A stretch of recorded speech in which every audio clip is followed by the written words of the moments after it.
right, so this is the episode about the Marchesiello team and short-term rentals.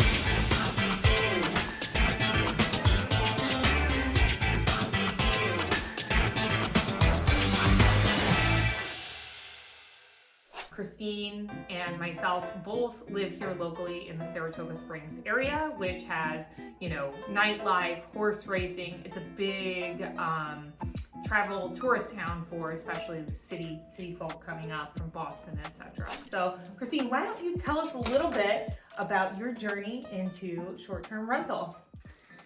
Well, it started with just investment journey in general, right? So back in 2009, I purchased my first investment property. Mm-hmm. And that sort of led into the next one a few years later. And then as the business progressed, I was able to buy more and invest my money in different ways and whatnot. So I realized that real estate investing was what I wanted to focus on. I didn't just want to put all my money in the stock market. I wanted to have control over it. So about 4 years ago, when I realized short-term rentals was becoming a thing, we kind of stumbled into it through renting our own house. So we started with that. We rented our house for track season and we rented it just for 2 weeks. And we were like, wow, you can make $3,000 a week. And now it's so much more. But at the time I was like, holy, $3,000 for a week. So that was kind of our first dipping the toe in the water of short-term rentals with our actual own house. And so the next sort of time we tried it was with our second home. So we purchased a property on Lake George, and the only reason we were able to afford it was because we banked on a short-term rental. So we said, okay, if we want to be able to afford this second home, we have to make X amount of dollars through a means other than just sitting there ourselves. So how do we do that? Well, we could rent it. And at the time, it really still wasn't like an Airbnb idea. It was more just like a weekly summer rental, however we're going to do that. We weren't sure. Right. So we looked at the numbers and we're like, all right, we need this much money per week in order to do this and this many weeks a year. So we did it and it worked out great. And then the next year I was like, why don't we just rent this nightly? Like, why don't we reserve the time that we want to use it and then just open it up nightly at X amount of dollars? So we just tried that and it worked again. And before I knew it, it was paying for itself. So we bought our second home essentially for free because it pays for itself and it still does today. So after that, which was our real second attempt at it, I was like, all right, I see the power in this now and I see why we should buy a property like this that's just short-term rental and not a monthly renter. Right, exactly. So that was kind of how it all started. For our viewers, how awesome would it be to have a second vacation home that pays for itself, right? Pretty crazy, and also sounds like you kind of stumbled into it by accident. It wasn't something you set out to do. Right, it wasn't originally. So the short-term rental thing, like I said, it wasn't popular then. Mm-hmm. I mean, it was in Saratoga Springs, renting your home for a couple weeks for track. That was popular, but the concept of short-term rentals weren't yet mainstream. It wasn't the biggest, the thing to do. It was not the thing to do. It does feel like more people are jumping onto the bandwagon of short-term rentals. How do you see that impacting either your business or the local business, or how do you see that changing? So, I mean, there's a lot of different things. One is that the regulations are constantly changing or about to change. Mm-hmm. So I think one of the biggest things that people don't realize or they just turn a blind eye to is they count on these numbers to always work this way. And they purchase short-term rentals as if they were commercial real estate. They use formulas and they use returns. The problem with doing it that way is at the end of the day, you have a single family home that has a market value. Right. And the market value is often different than what the investment value is. Can you talk a little bit more about how people should figure that out for themselves for their locality? And so that's just a mindset difference, because for me, I'm always going to buy on market value. Mm-hmm. I'm a real estate agent. This is what I do. Mm-hmm. I'm never going to take a risk with my money and my investment and overpay for something because the numbers produce. Right. So that is our bottom line, always a thing. I will never overpay for something no matter how well it will rent, because I like to think of worst case scenarios. So if the short-term rental thing goes away altogether, which it could, it has in many parts of the country and it has in many regions in our area, not Saratoga yet, but it's being talked about. Right. So I always want to know that my investment is protected from a market value standpoint. And what I see is a lot of investors kind of going, instead of cash flowing $500 a month, I can cash flow $2,000 a month with these nightly rentals. So therefore I'm going to work backwards and value the property. Like this is how commercial real estate is valued. You say, okay, what's my, return? Right. And you value it that way on a formula. So they're doing that and they're paying for these houses at, I would argue, sometimes 20% higher, 25% higher than what the market value of the home is, because they're valuing it that way. So for me, that's very scary. Very scary. I would not suggest doing that, but that's being done all the time. So that's one thing. And my second, two other things. One is I don't buy anything I would never live in. I like to think if the world goes to hell tomorrow and I have to sell everything I own, but I can keep one house, the littlest one, the cheapest one, can I live in it? I love that. If the answer is yes, I'm okay with it. I love that. And one of the things, would I live there? Hilarious, but true. Like something that you want to put on your list if you're thinking about short-term rentals. You got to do you, right? Yes. Like that's important to me. Like I don't invest in, I don't want to call it slumlord properties. That's not my thing. Right, exactly. Like, I want to know that my investments are, protected at all times and that they're worth something and that if the world goes to hell tomorrow, I can move in. Absolutely. I love that. So when you were talking about paying above market value, I think we should focus on this for a second. Because one, I'm a numbers nerd, so I love the numbers. But when you are figuring that out, one of the things you recommended to me and some of our clients in the past were reading a couple of books, right? And when you go into some of those Gary Keller books and you're reading about, buying as an investor, they're always talking about hopefully getting something, making money going in. So they wouldn't recommend in those books paying over market value. So Definitely not. When someone's looking at the numbers, would you say that bringing in a real estate agent is their best method to the madness and someone that knows what they're doing? Or how are you recommending people figure out that market value? Of course, like you have to have, maybe they know themselves, maybe they're experts. And that's not to say you can't be an expert unless you're a real estate agent. You can. You have to study the market and understand it and look at the history of the sales and understand the intricacies of a neighborhood. That is so important. And that's another huge mistake I see. People that just assume Saratoga Springs is Saratoga Springs. Right. But we know as experts that the value changes in some parts of town on the street next to the other street. It varies that much and it's crazy. So if I was an investor that lives in Florida and I'm like, Saratoga Springs, like I have horses that come and go. I know I want to buy an Airbnb there because I've heard it's great. And they go and they buy an Airbnb based on their Zillow search and they're like, oh, wow, this is a great value. But it's not walkable to downtown. There's train track in the backyard or something that you can't see or that you're unaware of is going to impact your value, you're making a huge mistake. Right. It's not as simple as just, Saratoga Springs or Nashville or Vegas or wherever it is. You need to intimately know your market.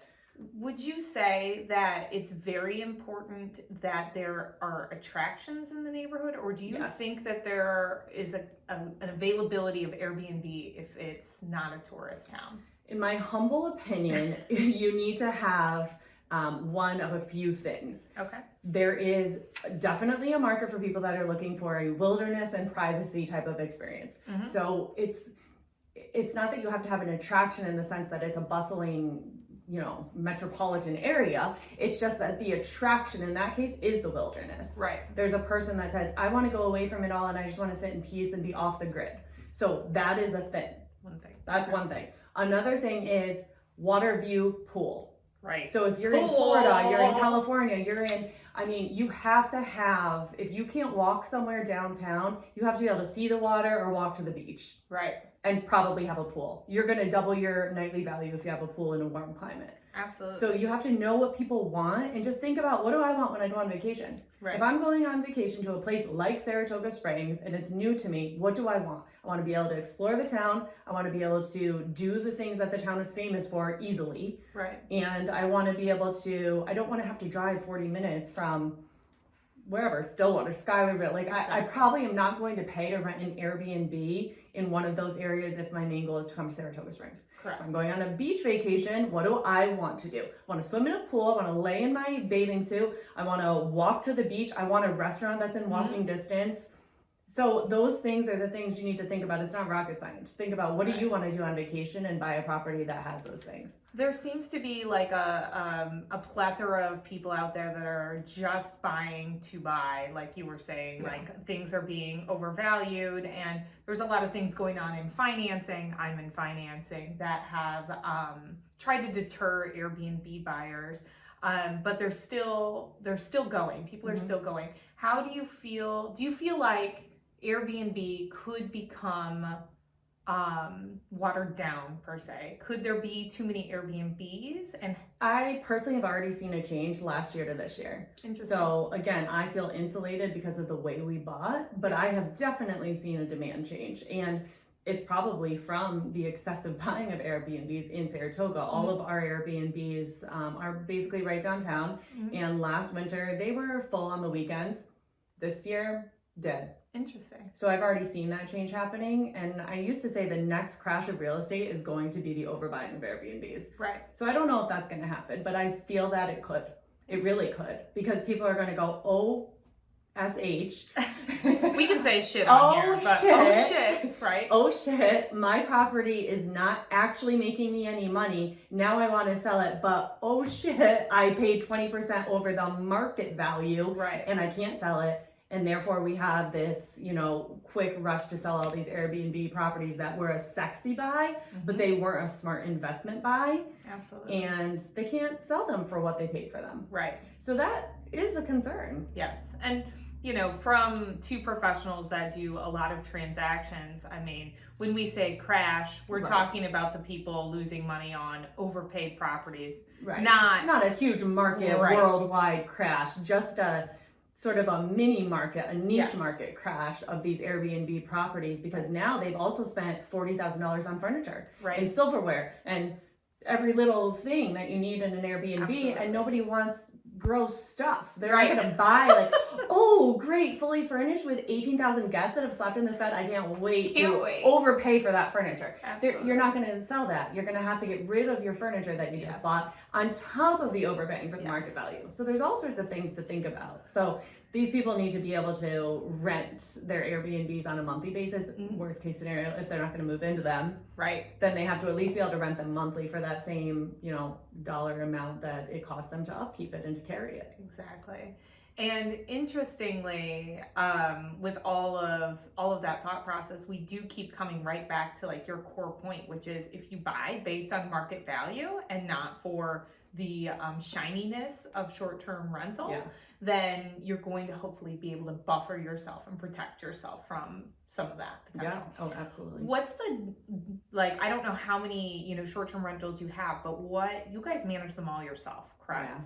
So can you talk a little bit about pros and cons of managing it yourself? And then we can kind of go on. What does the day in the life of a short-term rental manager look like? So yeah, I mean, this is purely my disease and one that I haven't gotten over yet, which is the control aspect of like, nobody can do it better than me. Nobody can set up an Airbnb nightly price better than Christine Marchesiello. So it's kind of my own disease, and I certainly don't have to be doing it myself, but the short-term rental fees for people doing a really robust, great job are high. I mean, in terms of the management fees, I've seen anywhere from, I want to say 10%, but I don't think that's really realistic. That might be somebody who does almost nothing. Right. But more likely 25%. Wow. That's a big percentage. So for me, it's not worth giving up 25% of that profit for something that I can do myself, which really, I mean, you can do all sorts of things. People also take it over the top, and they probably get more bookings that way. They have all these special little things when the person comes. They have coffee and they have this and that. Not me. I'm like, you're getting nothing. You're getting a nice clean home, and you're getting a little binder that tells you exactly what to do in this home. And so I'm not providing them like all these luxuries. Like I choose to do it differently. I'm doing kind of the experience is the value. I mean, the house is the value, the decor is the value, the comfort is the value, the location is the value. you don't need my little shampoo packet. Like, so for me, I keep it as simple as possible. Yes. So I don't know, maybe I'm losing some nights there, but for me, the trade-off is okay. Yes. So, because obviously my time is valuable, but it is actually very little time that is spent. It's mostly keeping up with the calendar and making sure that you're adjusting prices for demand. Right. So that's one of the biggest things. What about, do you spend a lot of time attending to like any emergencies or I've never had to attend to an emergency. That's good to know, because I feel like there's a lot of folks out there that might be watching, considering buying short term, and it's like, well, I don't have the time for that. Yeah. I mean, we've had stuff come up that has to be attended to, but it's never been like, oh my God, there's an emergency going on here. It's more, I mean, we've had to troubleshoot, I'll call it. And by we, I mean Dominic. So he's my trouble. So get yourself a husband that is willing to troubleshoot maintenance. Okay? Amazing. So he's the troubleshoot guy. So if they do text me with like, hey, this water isn't working right or something, yeah, we have to stop for a moment and attend to it, but we know what's happening and we tell them what needs to be done and we move on with life. So it's not huge. It's obviously still worth managing it yourself. Oh, it's totally. Not, because I you're don't need a busy to pay lady. someone hundreds of dollars to take that phone call. Right. I'm perfectly fine passing that along to Dominic. Right, exactly. Yeah, you work as a team, as a crew, as so that helps. You put systems in place, like just like a real estate business or a mortgage business, you put systems in place that allow you to, okay, here's the check-in instructions, it fires off automatically, here's the binder that's at the house that tells you everything you need to know. And when people ask me dumb questions like, how do I get the TV to work? Say, did you read the binder yet? And then they say no and they read the binder, and then we're like, okay, great, I didn't have to like answer that question again. So systems. So outside of paying above market value for a house, what are a couple of mistakes that you would say you wouldn't want to do again? I mean, the location, which we already talked about, probably overspending on maybe furniture, or like I said, the little touches. I wouldn't say I have done that from experience, but I have seen people, I think, over furnish or like you want to think of it as if, you have a baby and a toddler living in the house. Like, people are going to spill things on your stuff. They're going to probably throw up. They're going to rip towel holders out of the wall 14 times. Like, they're going to do these dumb things. They just are. Yes, they're there to party and hang out and have fun a lot of times. Right. And things are going to happen and spills are going to happen and they're going to not use a coaster. I mean, you have to anticipate that almost like you're living with young kids and you have to furnish appropriately. So there's no reason to go out and get restoration hardware, furniture. Nobody's paying $1 more for that. They don't know anyways. I mean, so that's a mistake. I think overspending on the quality of the furnishings and all that's provided. People are never likely going to need to cook in an air fryer at an Airbnb. Like, just the basics is usually enough. Yeah, fair. So let's talk about the moolah that can be made, right? So Christine, why don't you talk about maybe your top producing property and maybe your lower producing property, if you don't mind giving us a little breakout. So it's counterintuitive actually. Like, our most expensive market value property is our least producing cash flow property. I guess makes sense when you think about a mortgage payment and all that, but even if you took that away and they were just, both owned free and clear, it still produces less than the cheaper property. Right. So our best producing property, we paid $475,000 for. We had to put 25% down. And this was in 2019, so not too long ago. It's right in downtown Saratoga. It's about a mile walk from Broadway. It's just a 2-bedroom, but what we did was we put a king bed in one of the bedrooms, and then we have essentially 4 beds in the other bedroom because we have a bunk with a trundle. Okay. So we have like a full bed, a twin bed, and a twin trundle. So really it can sleep, and then we have an air mattress, so it can sleep 8 people. Okay. But so it was only a 2-bedroom, and we rent that throughout the year for about $250 on the weeknights, $300 on the weekends, and in the summer for travelers up to $1,000 a night. Right. So when you look at the occupancy rates, in the summer it's booked from basically June 1st until Labor Day, 100%. Right. So when you start to really think about those numbers, I mean, on a monthly basis, you can make $10,000 a month. Right, and that's free and clear after everything's paid. Yeah, and so the mortgage on the 475 that we put 25% down is about $1,700 a month. We pay our taxes out, not in escrow, so we pay those separately. But so it's about $1,700 a month. The cleaning fee, that's paid by the renter. Yes. So we do have a cleaner. About that really quickly. Like, you know, the cleaning costs and things like that. So we pay $125. That includes, they do the laundry, they make the beds. Now that's only a 2-bedroom. We pay $175 for the 3-bedroom. So that's included, but the renter pays it. So it doesn't even affect our nightly rate or anything like that.